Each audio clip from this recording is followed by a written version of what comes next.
Hello, welcome to another super duper amazing episode of the LHC pod. As you know, is Emmanuel Aremo. We have one of the most outstanding director in the Nollywood industry, and he's done fantastic well. He's a theater act director, TV film writer, producer who has practiced actively in Nigeria entertainment sector for over 20 years. He has written and directed TV shows like Family Ties, Jennifer's Diary, Super Story, Face to Face, Soul Sister, Liberty Villa, Village Headmaster, and many more.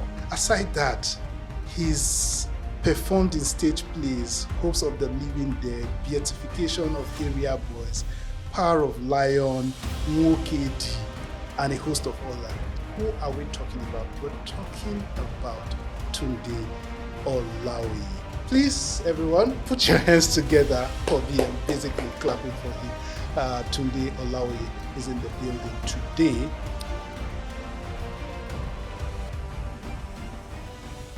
Hi, Tunde. Hello. I went on and on and on. How's it been? Yeah, very well, thank you. Thank you for having me. I'm delighted to be here. Thank you very much for gracing us with your presence. You're welcome. Box office. Yeah. One of the most high-grossing box office movies last year, I guess. Yeah. We have Everybody Lost Jennifer. Yeah. What do we have? Because you're constantly churning out things. Yeah.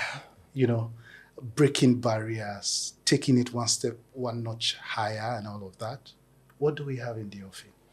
Yeah, this time around we are coming up with another film with with a lot of blockbuster elements in it, titled The Son of Iron.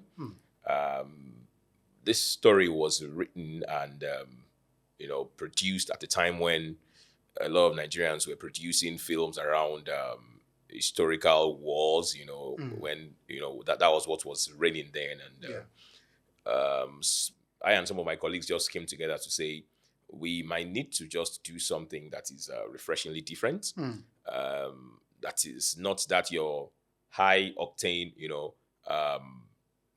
physical battle film, something where people need to sit down, listen to lines, and then be inspired. So we decided to come up with a story that has a topical issue, a story that can actually address some of the concerns of the society, and that's the motivation for coming up with the story, Son of Iron. The Son of Iron. Yeah. Son of Iron. If you're a Nigerian or an African, you know that we believe in deities. We believe in culture. We practice our culture as much as possible. Is it tilting towards that line, basically? Yeah, I mean, for we also tinkered with giving the film a Yoruba name, which is Omo-Ogun. Yeah. So when you hear iron in the African cosmology, streamlining it to the Yoruba worldview, anything that has to do with iron is related to one of the 401 pantheons in the Yoruba, worldview, which is Ogun. That's the it's a warrior, is a warrior deity. Is referred to as a benefactor king. Who is in charge of anything that has to do with iron, blacksmith. In the ecosystem of today, we can say he's also in charge of technology.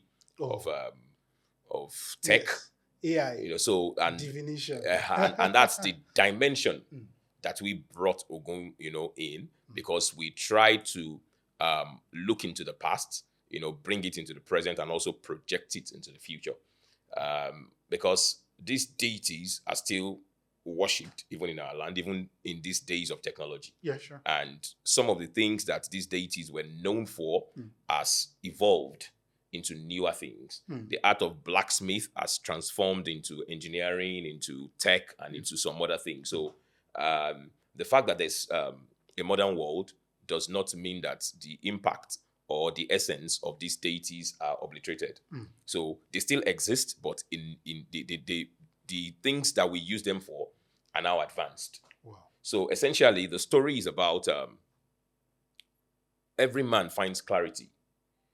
Every man needs clarity. Clarity. You come of age, and then you start thinking of what you want to do. Yeah. I mean, because life sometimes is like throwing you inside a dark room, and you just sometimes need an information that will look as if they just turned on a light for you.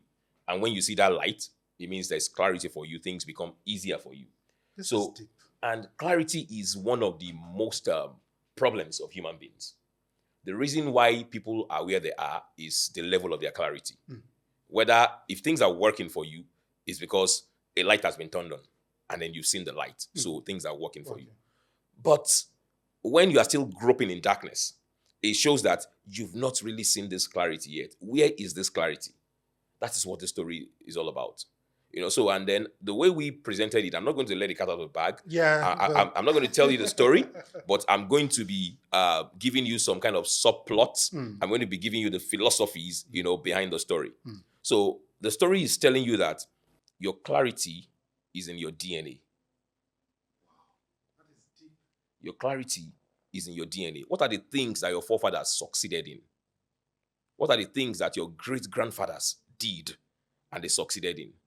If you set your foot on some of these things, you will succeed in it. Then you also need to look at the pitfalls of your forefathers. Because the DNA is the strongest thing to any human being. Your DNA is stronger than your religion.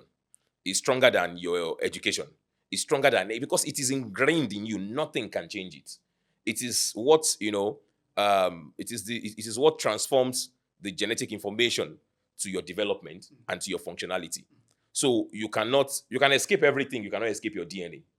You can be a Muslim today and decide to be a Christian tomorrow. But you cannot change your DNA. It is ingrained in you. So why is this DNA like that? Why is it the only thing that you cannot detach yourself from? It is the thing that makes you function. It is the thing that makes you develop. So, but we do not really pay so much attention to our DNA. So people need to research. And your DNA is an information that has been transported from your forefathers. It is the DNA of your great-great-grandfather that you have. It's that of your great-grandfather. It's that of your grandfather, of your father, of you, that you will pass on to your son. So this link is something that is unbreakable. It's an unbreakable chain. There is no kind of deliverance that can deliver you from your DNA. And you need to look deep. And you need to look into your DNA. Yes. What did your forefathers? Your fathers did some things, they succeeded in it. Yes. They did some things, they failed in it. Don't carry those things they failed in. Learn from their pitfalls. Don't enter the same kind of rat race that your forefathers entered and they didn't succeed in. Look into the ones they did. There's somebody in your generation that succeeded in something. Look into it. What did the person do? So it shows that your DNA is in line. Your genetic information is in line with that thing. And then you need to connect back to that thing, and then you can now see clarity.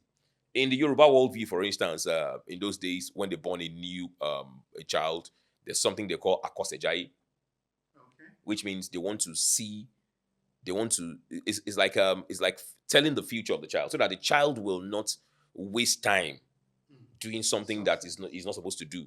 I mean, some people are meant to be carpenters, but they've gone to study medicine. So if you're supposed to be a carpenter, and then you know that you're supposed to be a carpenter, you will go and, it doesn't mean you won't go to school. Why not set out and done? Yeah. So everything you're studying will have to do with carpentry. There are carpenters that are billionaires, and there are doctors that are paupers. It is a function of clarity. A lot of people are not where they are supposed to be because there's no clarity.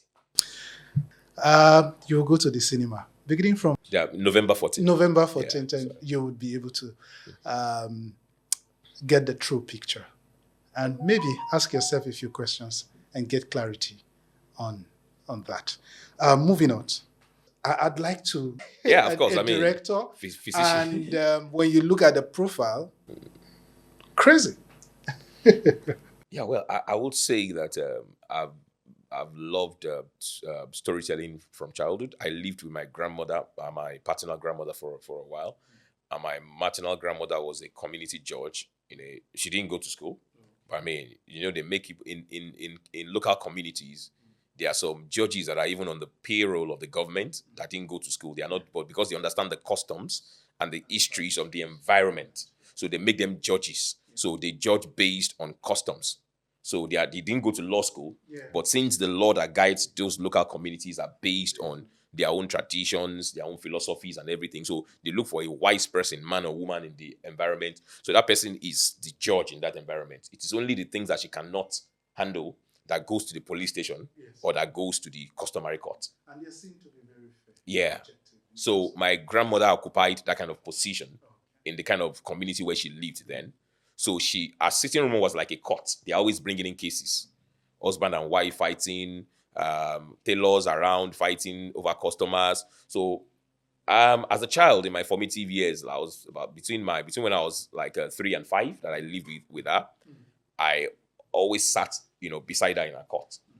So one of the reasons why they used to make me sit is that maybe they think he's a child, he doesn't even understand. And then because my grandmother was she's somebody that loves me. She loved me so much before she passed on. So I'm always beside her. So I have started listening to stories as a child.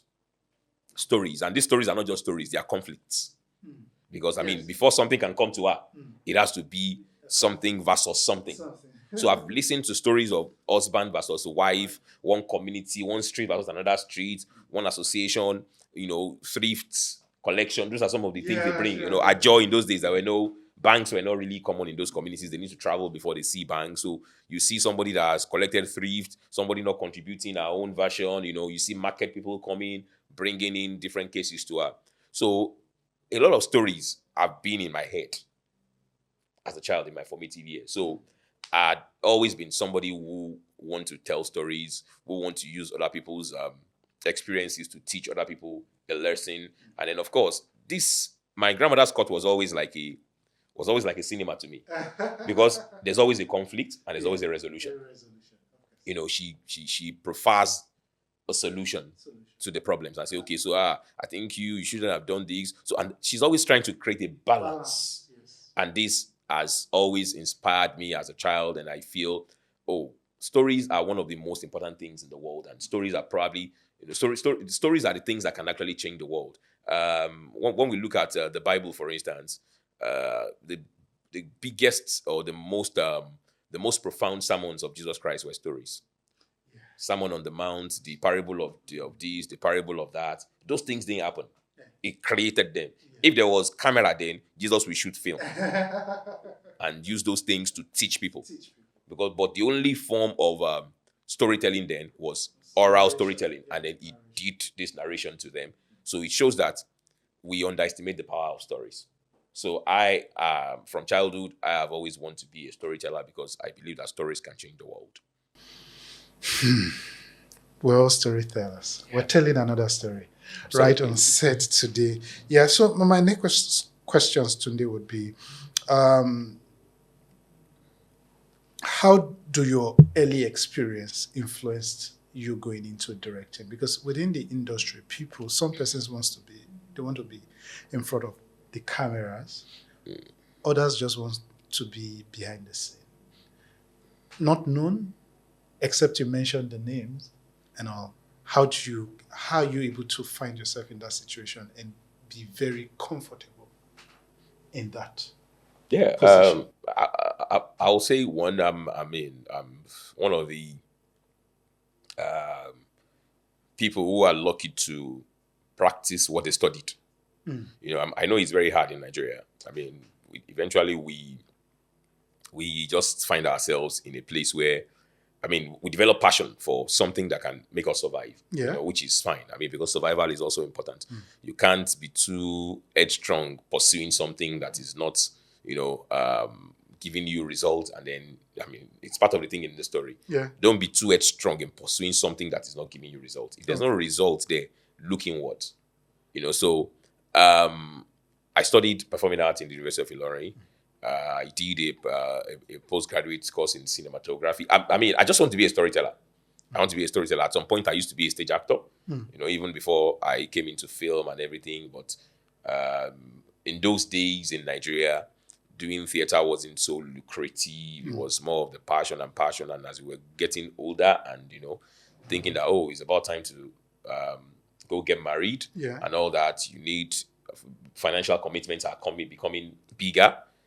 And I just felt that we still need to remain within the storytelling ecosystem. And then we just felt, okay, television, film, commercials, they are all still storytelling. Yeah. So I had to venture into all these aspects to say, I came into TV through acting. I mean, even before I went for service, I used to go for auditions for Super Story in those days, in the days of Tony Tomato and all that. So I've played a couple of minor roles in Super Story in those days. So it was when I now came back from service, I went for an audition and I was told that, oh, they want to start a film school and they will not be casting people again, except of course the students in their film school. And I said, okay, let me see the curriculum of the film school. I saw different things there. I saw cinematography. I felt, okay. I saw directing. I felt I've done directing in the university. And if I've done directing for 4 years in the university, there may not be much they want to teach me again in 6 months for a certificate course in directing. So cinematography was the only thing that I saw and I felt I don't know much about cinematography. So I had to go and study cinematography. And even while I was in cinematography class, my eye has always been on directing, actually. I just wanted to study cinematography so that I can talk to, cinematographers in their own language. So, and I think it has worked well for me in the industry over the years, knowing this language of cinematography. So when I'm working with any cinematographer, there's always a synergy, between us because I'm not just talking from the position of a director. I'm talking from the point of view of somebody who also knows the languages of the camera. Yeah. So, sometimes in the industry too, there are factors. I mean, I can call it luck because it's not everybody that we had this vision together and we started together that ended up this way. There are some people that are, gone even further. I have friends who are in Hollywood and everything. So, just like the son of Iron is telling you the story, we're telling the story of the son of Iron. Yes. There are factors that are beyond your own wishes that will influence whatever you will become. We just call most of the ones we don't understand. We call it luck. Christians will call it favor. Yeah. Muslims will say alubarika, or something. So that let's go put alubarika in it for you. Ordering God. Yeah, exactly. So there are some things that are not in our hands, regardless of your efforts, regardless of how brilliant you are or how hardworking you are. You just discover that you are doing some things is not going as it should go. Yeah. But if it is where you should be, even doing something little becomes big because you have clarity and it is where you should be. So I think I'm one of the few lucky ones who set out to want to be a director, and in a few years I became a director, and today I'm a director. It means there was clarity. Yeah, I believe so. You chased your dream, and now you're here. Well done, I would say. Let's look at the Nollywood industry. There's what we call formula fatigue. Formula fatigue, meaning that stories are repeated from time to time. It's almost becoming a cliche. I've spent some few days with my colleagues from Kenya. And while we were seated, they kept saying, hey, Emeka, Chukuma, oh yeah, let's go to the farm and go and. So they were just, we're just having conversations and then joking around it. And then they were alluding to all the fetish things that we portray in our movies. Storylines are recycled over and over. Let's discuss that. Do you see that changing? What is the Son of Iron bringing that is entirely different from what people are looking into? It's not peculiar to Nollywood alone, right? So even in Bollywood, you see the dance. People are tired. What is Son of Iron bringing that is entirely different? And how you being a big figure within the Nollywood space today, how are you influencing the direction in terms of the changes that we need to see if we must begin to compete with the global brands? Yeah, well, I would say that Son of Iron as a story itself is a risk is a risk in a typically commercial film industry. I mean, Okay. the word commercial, I put it in brackets. You know, at the time when we were conceiving Son of Iron, it most investors may not find it commercially viable Viable. And then because they it will is, shy away from yeah, it. and because it's not your story of comedy, of bringing in all the influencers to come and do some slapstick comedy, and or people on horse fighting, something that Because it's was, the easier route. yeah, it is what we sell. It If you are in Agege, don't preach that wheat bread is healthy. If you People preach it just and want you to make pay. it, you will not sell. Yeah. If you're in Agege, make Agege bread.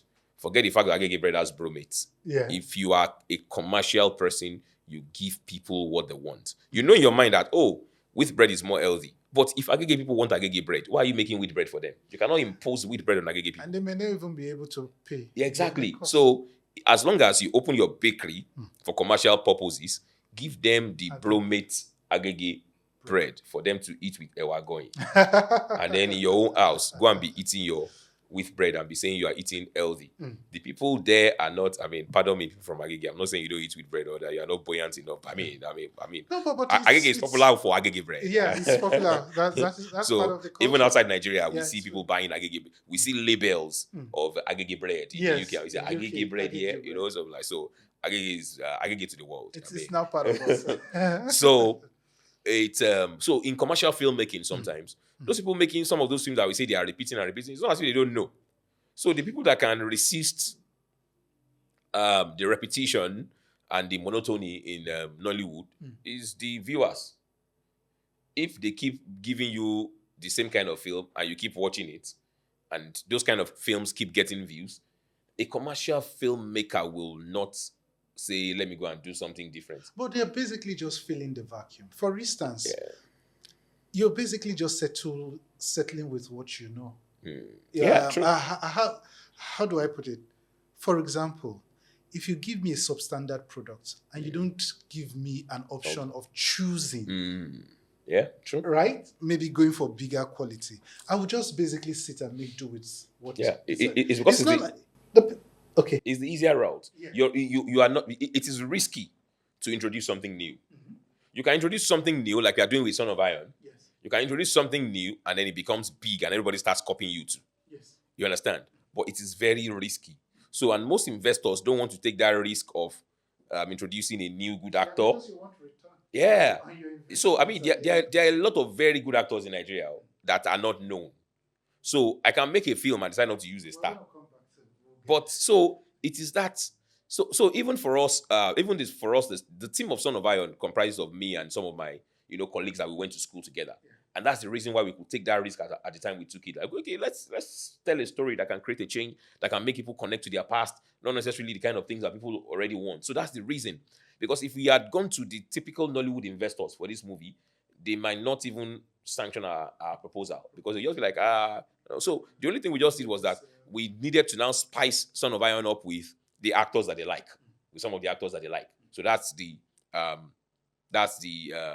other kind of risk factor that we did not, joke with. We still need to infuse it with some of the actors that are popular, even though we are trying to introduce a new kind of story into the ecosystem. So because it's commercial, and then you want to make money and then do another one again. So it's a tough decision. There's a thin line between you saying, oh, this is the kind of story we need to be telling, and not repeating the same thing, and then not being tempted to say, let me do the style that this person did, so that, because that is what sells. I mean, some people see me and they say, we like Jennifer's Diary, we like what you did, everybody loves Jennifer, but when will Jennifer know how to speak English?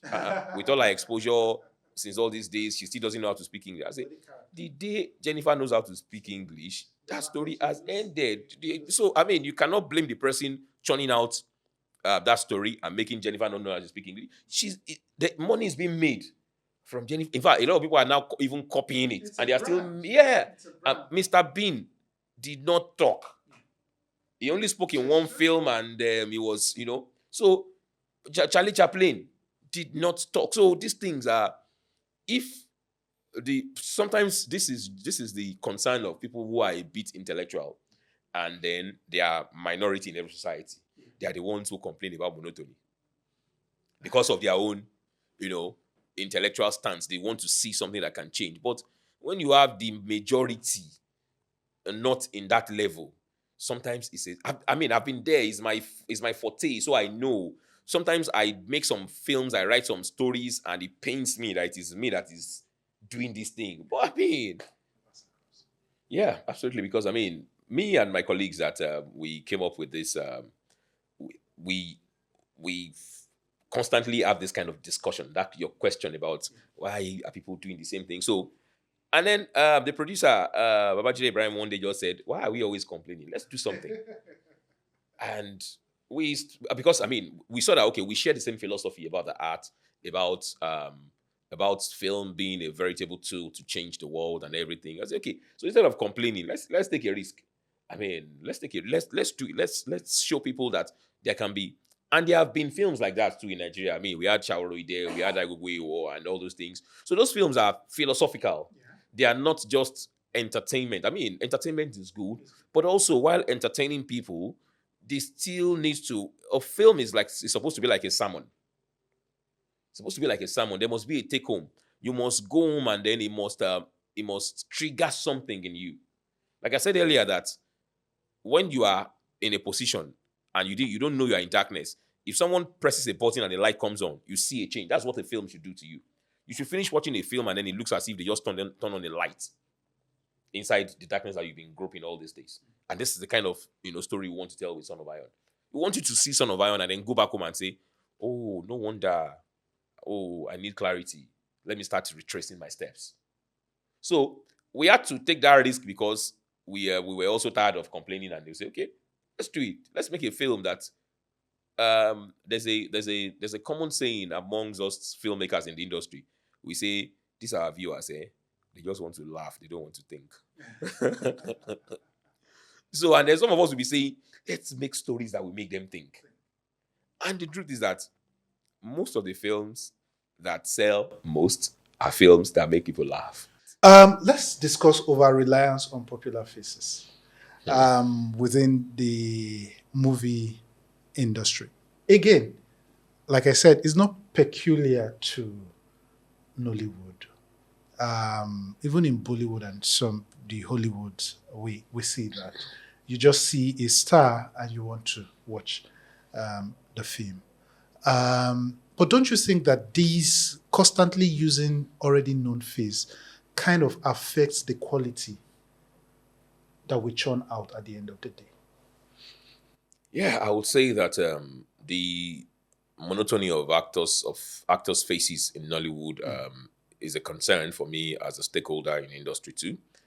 But it's sad to say that talent is no longer enough for people. I mean, in the past, talented people are sure to, have a way in the arts industry.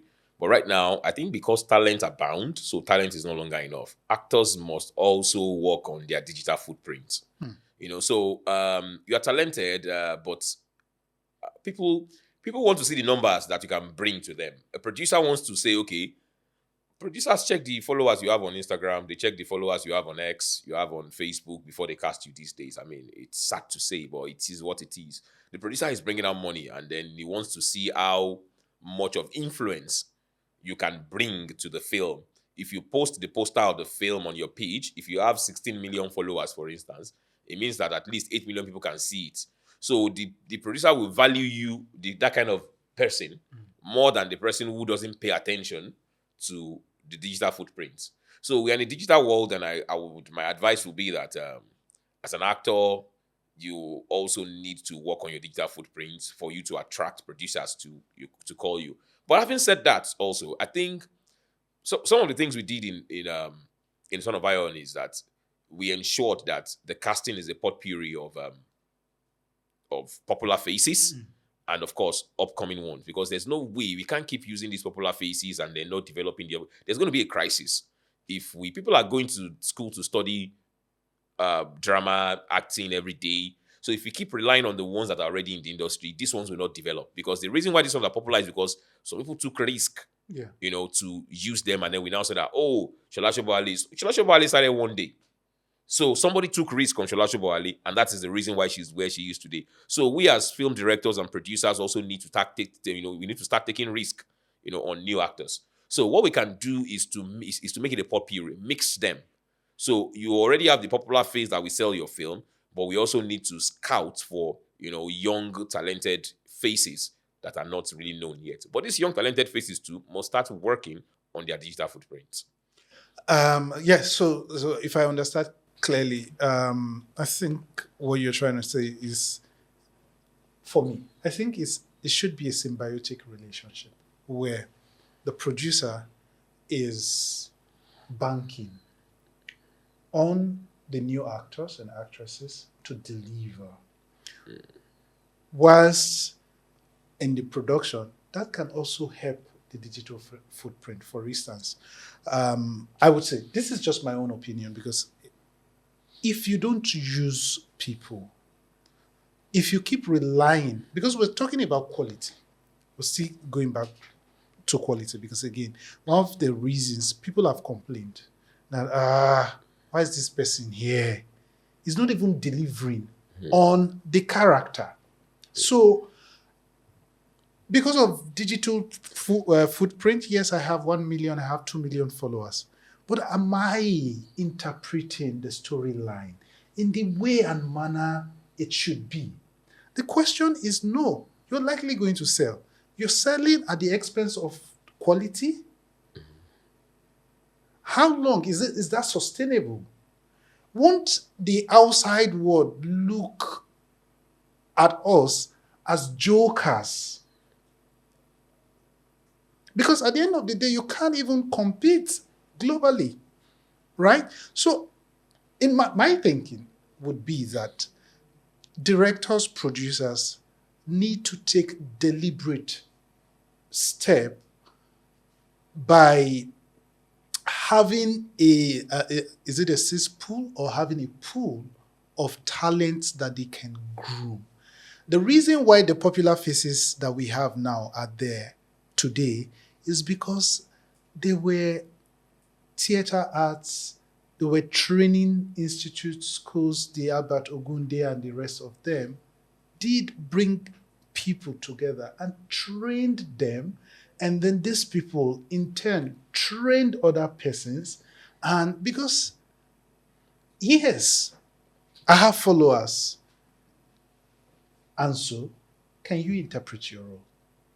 Perfectly well. But we've also seen, again, one or two movies, for instance, To Kill a Monkey. There are some faces that just flashed on the screen, and people are like, "Oh, this person has been there." No, the person has been there, but this is just an opportunity for the person to truly interpret a role, and people are loving him, and he's gone viral. That element of virality, being able to deliver on your role, is there. Yeah. And once you do that, that digital footprint will be there, and that the actor or actress gaining that dominance would rub off on that work. Production, on that work in itself. Absolutely, you're right. I mean, for Son of Iron, one of the things we did was that the lead character in Son of Iron, by the way, is a first-time actor on the screen. Kolade is, I think, is the first person to have first class in the Department of Performing Arts in the University of Ilorin. Wow. So we picked him on the strength of the fact that he's a first-class graduate, and then we felt it was a risk. Like I told you, we took a risk for this film. The lead character is as at the time we were shooting, was a fresh graduate of University of Ilorin with a first class in performing arts. Nobody knows him. I'm not, as at that time, I'm not even sure he had up to 100 followers on Instagram. Yeah. But we picked him to play a lead role in a movie that has Mr. Macaroni, Shola Shobali. So we picked somebody unknown, just coming out fresh from the university, to play the lead where we had these people. The person that played his sister is a student of theater arts in Lagos State University. So some of these things are, we also have some of these concerns as a people. And that's why I said, a lot of risk was taken on Son of Iron. And after we saw the film, we saw that the risk, were all worth it. And we believe that we have also given some of these new talents the kind of exposure Sure. that will also make them more popular. And I think this is what producers should be doing. As you are casting star actors, you also need to expose some newbies so that we can have a pool of actors in the industry and not just, regurgitating the same thing and the same people. Let's talk about the rising production and distribution costs. How you surviving? Yeah, I always say that in the film ecosystem, I think filmmaking is one of the simplest thing there, because I used to think filmmaking is hard until I started getting involved in distribution. So distribution is actually the hardest thing in the entire ecosystem of filmmaking. And why? Because all of us went to film schools, to drama schools, to theater schools to learn how to act, to direct, to shoot film. But nobody was taught how to sell films. Nobody was taught, the art of distribution. So when all of us graduated and all of us started practicing, everybody can do film, everybody can make film, everybody can tell stories, but nobody can actually, sell the work. So, and that is where we are hanging. So distribution is a big, big headache right now in the film industry. And I think we need to go back to, our ivory towers, to our training centers, that they need to include distribution and how to sell these artworks in the curriculum of what they teach these people, so that we can have people who at least have the idea of how to sell all this work that we are churning out. Because there's always a bottleneck at the point of distribution. Everybody has made film, but now you want to sell film, everybody is there, everybody wants to sell, and nobody knows how to sell. That's where the followership on the digital space. Yeah, so and then who knows who, and then they now say, oh, Netflix, they have a click, this one, there's a skill to selling. So it's not about, if you any advantage that you have that you don't gatekeep, you will lose it. So they keep saying, Netflix people, they have a click. If now you did there, you go gatekeep them, because if it becomes open to everybody, the value will be lost. So let's look at industry. So that brings me to our next question, which is limited structure and gatekeeping. How would you say the industry is currently faring in terms of the structure on ground? Do we have a solid structure today that can stand the test of time? Or are we over gatekeeping? Or we are not even gatekeeping enough as such that we're losing our identity in terms of the kind of productions that we're churning out? Yeah, well, we tout our ecosystem as a film industry. If I want to tell myself the truth, we do not have an industry. We have a trade. Because before you can call something an industry, it needs to be structured. So we can say the oil and gas industry. We can call it an industry because there's a structure. There are rules, there are laws, there are guidelines that are backed by statutory laws. But what we call the film industry has no structure. It is structureless. There's no law binding anybody. There's no statutory law. I mean, there are bylaws, there are constitutions in our associations that says you must not do this, you must not do this. But if you break the law in this association, okay, for instance, there's a viral video of a production manager beating a makeup artist. Yeah, we're gonna so if this guy leaves, I think it's in Asaba or Enugu, I don't know, but if they ban this guy in that place, he can come to Lagos and practice. So that's why I say there is no structure, there are no laws. Meanwhile, if you are a lawyer in Guzo and you breach the code of conduct of the Nigerian Bar Association and you are debarred, you cannot practice law anywhere in Nigeria. It doesn't happen like that in the film industry because there is no structure. So there's no law of the National Assembly that supports the industry and then puts us under one umbrella and then say, so it's the industry is an all-comer industry. Sometimes I even see that pepper grinders are more organized than the film industry. Because pepper grinders have association, they have a price that say you must not grind pepper less than this price. They do their meeting. So, and this thing is, adhered to. But the film industry is not like that. You don't even know how much a director should be paid or how much a writer should be paid. A writer can take 5 million and a writer takes 50,000 naira. So there's no. That's why I say it's not an industry. Why is it like that, though? Because I would expect that we have the industry. The You can call it that self-deception. Let us continue. The industry has come of age, Yeah. 40, 50, 60 years. But we're still, everybody says the same thing. But what do we need to do to move from where we currently are to where we ought to be? Legislations, the law, the constitution of Nigeria, statutory laws are the most important things that can strengthen you to have a structure. All these other industries that we have, there is a law somewhere in the Nigerian constitution that backs up some of the things that they do. But there are no legislations around the film industry. And sometimes, even we practitioners, we are afraid to create laws. We are afraid to ensure that these laws happen because we think that, it might affect us, it might restrict us. The art should not be restricted. Art should not be guarded. It was then that the government came up with a Mopicon bill. I think it was the period of that's a Mopicon bill. That's the motion pictures, practitioners bill. A bill where all the rules and regulation of do's and don'ts. But the industry kicked against it. Why? Because some of the practitioners, some of the top players feel that when this rule comes, it can restrict some of their own excesses. So they don't want to be regulated. Yeah, exactly. And when there's no regulation, there's no industry. But I think that the government actually is not ready yet.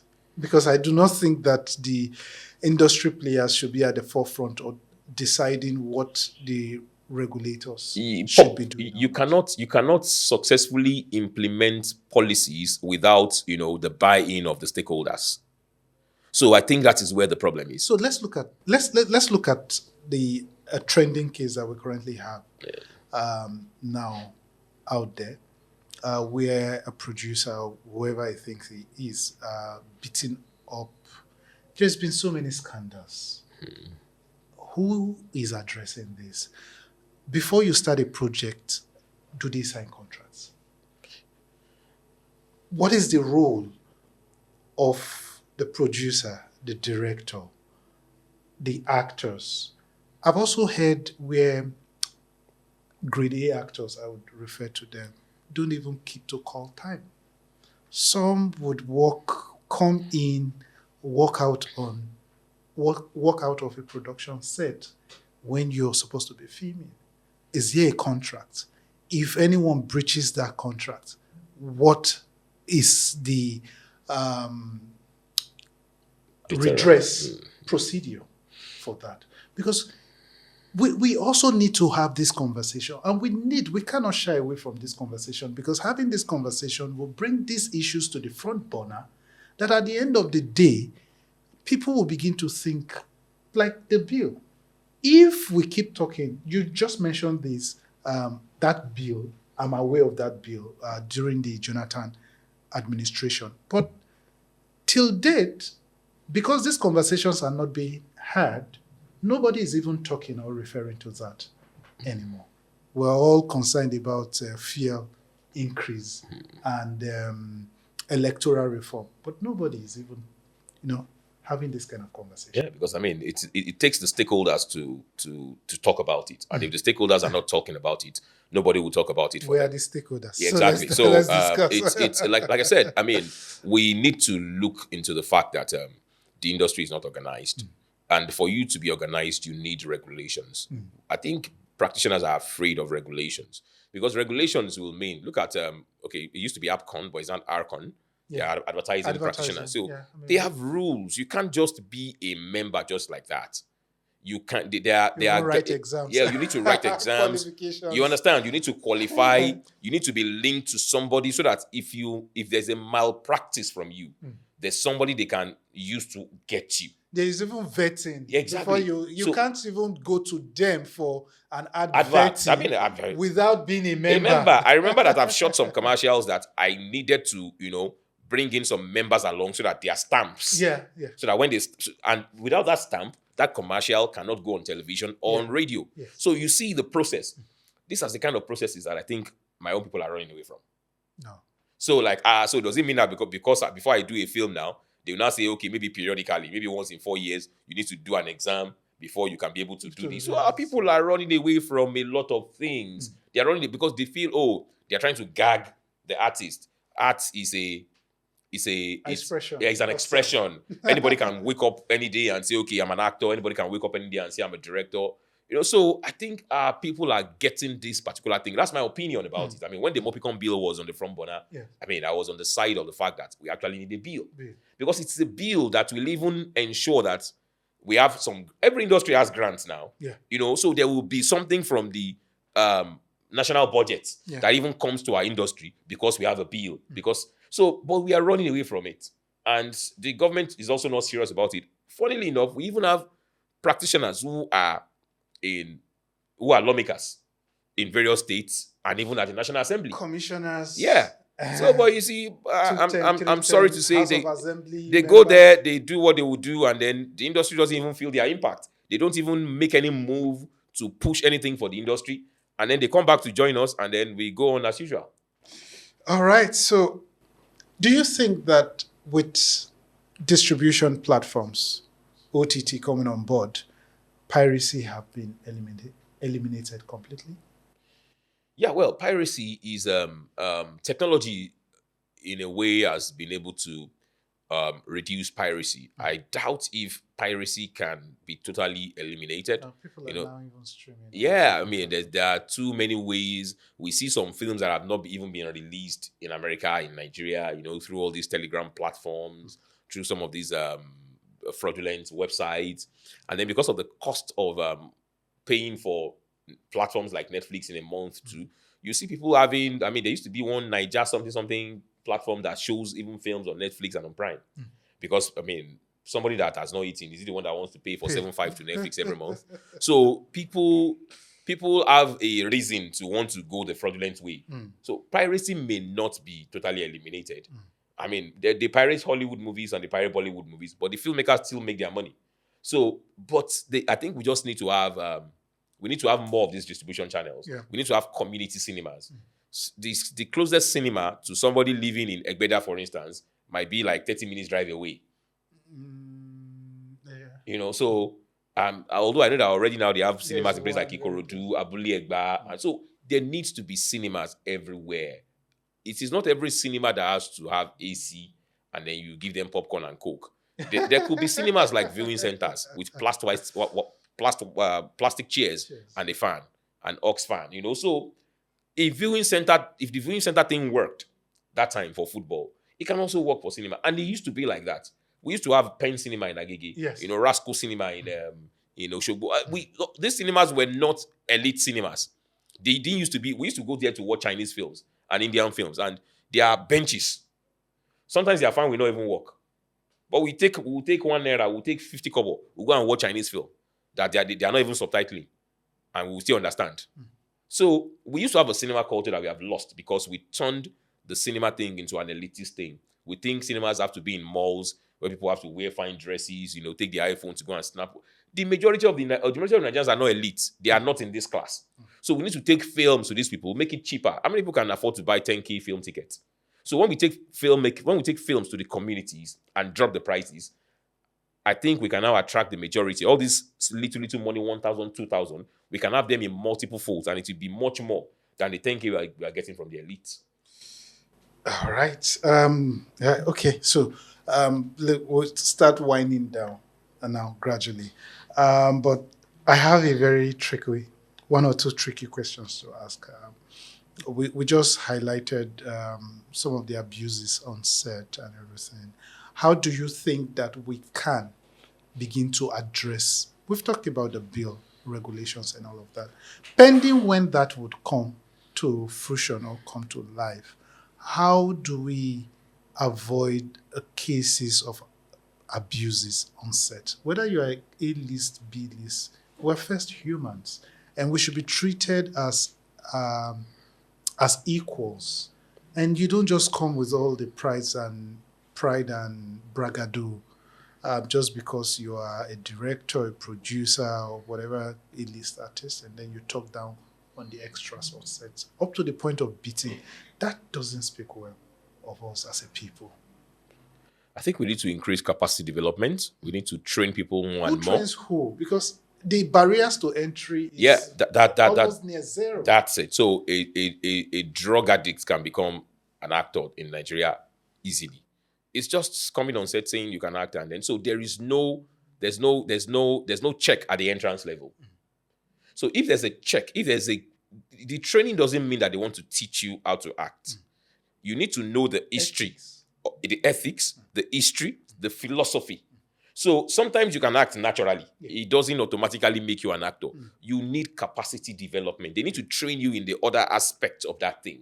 So, but until we start, insisting that before we bring people, not just because the person just is popular, he came from Big Brother, and then automatically if I use the person in my film, my film is going to go viral. This person can talk, can speak English. This person is beautiful.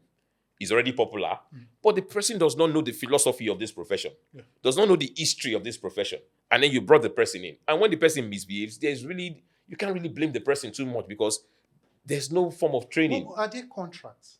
Yeah, there are contracts. I mean, for every production that I do, there are contracts. But the truth is that even when people breach contracts, litigation in Nigeria is tough too. I mean, the system, the judiciary is, I mean, why do I want to litigate with an actor that I can say, guy, why are you doing this to me now?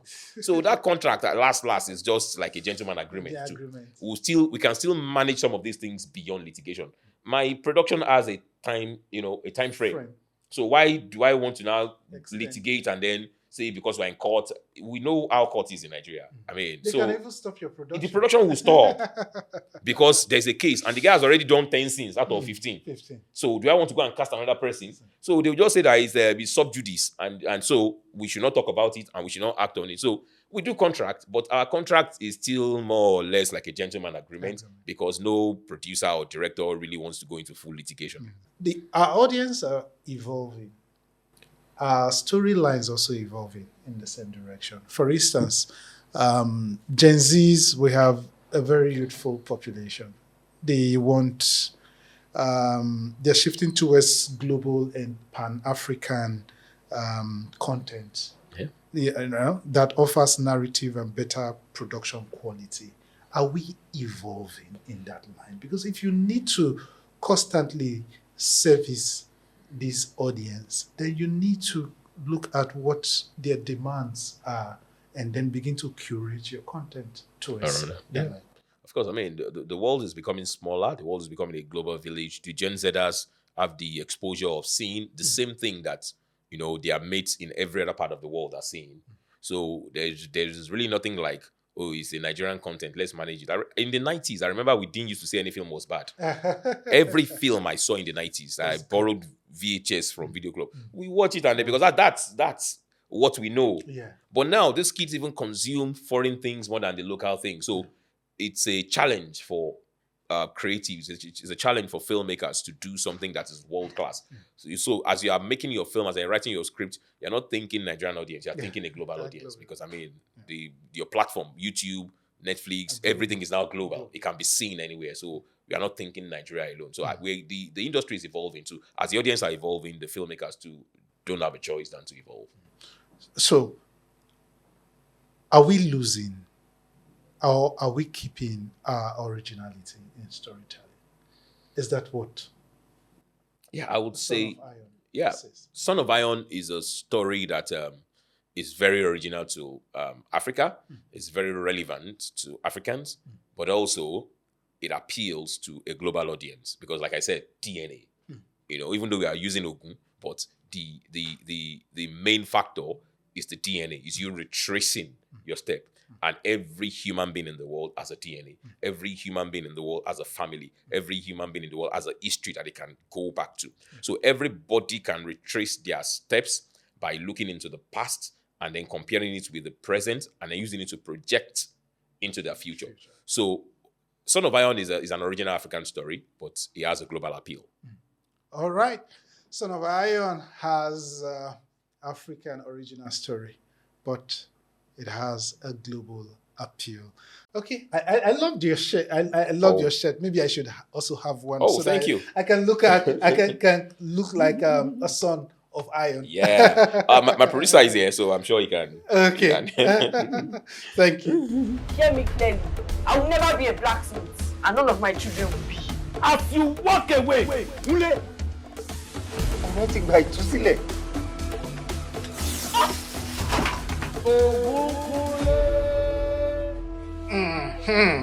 And now he's son of iron. Yeah, now a son of iron, right? Looks great on you. Thank you. Okay, so we're getting set. Right? So I'm now a son of iron, and one thing that I can say from our conversation is that I am already intrigued, and I look forward to